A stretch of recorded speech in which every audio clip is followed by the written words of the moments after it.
Hi everyone, good morning. आज 13 सितंबर है। 13 सितंबर 1948 को भारतीय सेना हैदराबाद राज्य के भीतर प्रवेश की ऑपरेशन पोलो के तहत और 6 दिन की लड़ाई के तहत, यानी 13 सितंबर से लेकर के 18 सितंबर तक 1948 में भारतीय फौज हैदराबाद फौज के साथ लड़ी। ऑपरेशन पोलो का नाम देकर के और हैदराबाद को भारत में विलय कर लिया। और इस तरह से हैदराबाद रियासत जो अपने को स्वतंत्र घोषित कर दी थी, आखिरी निज़ाम हैदराबाद रियासत के जो थे ऐसा किया उन्होंने। याद रहे, हैदराबाद के रियासत को जो राजा होते थे उसे निज़ाम कहते। और याद रहे, हैदराबाद रियासत में राजा जो थे, निज़ाम जो थे, वो अल्पसंख्यक थे, उनकी संख्या कम थी।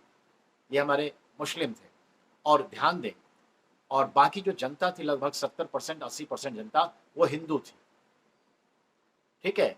और इस पक्ष में जो है वहाँ पर निज़ाम हैदराबाद के जो सेना थी, जो प्रशासन था, वो खूब प्रताड़ित करते थे आम आवाम को, जनता को। उनके खिलाफ कई बार जो है इंसर्जेंसीज, विद्रोह हुआ करता था।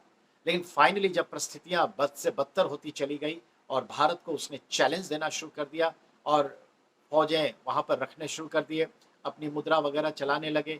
और जब वो कहते हैं ना हद से ज़्यादा हो गया, जब पानी नाक से ऊपर आने लगा, तब जो है ये फैसला लिया गया और कहा गया कि नहीं, इस पर अब अमल किया जाए। तो याद रहे, भारत की, आज़ाद भारत की सेना ऑपरेशन पोलो के तहत 13 सितंबर को हैदराबाद में घुसी और 18 सितंबर को हैदराबाद को भारत में मिला लिया। याद रहे, आजादी से पहले भारत 565 रियासतों से मिलकर बना। ऐसा जनरली पढ़ाया जाता है, जो गलत है। आजादी तक या आजादी से पहले भारत में 562 रियासतें मिल चुकी थी। 562 princely states has been merged in India till 1947 independent और बिफोर। ठीक है, यानी 562 रियासतों से भारत बनी। और हां, आजादी के बाद 3 रियासतें भारत में मिलाई गई।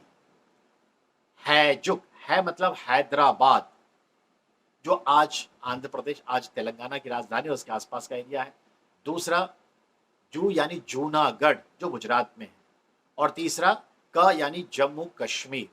तो हैदराबाद, जूनागढ़, जम्मू कश्मीर, एक दक्षिण में, एक पश्चिम भारत में, एक उत्तर भारत में, ये तीनों राज्यों को अंततः मिला लिया गया। और इस प्रकार से 562 प्लस 3, 565 रियासतों से आज भारत है। बात समझ में आई? तो ध्यान में रखेंगे।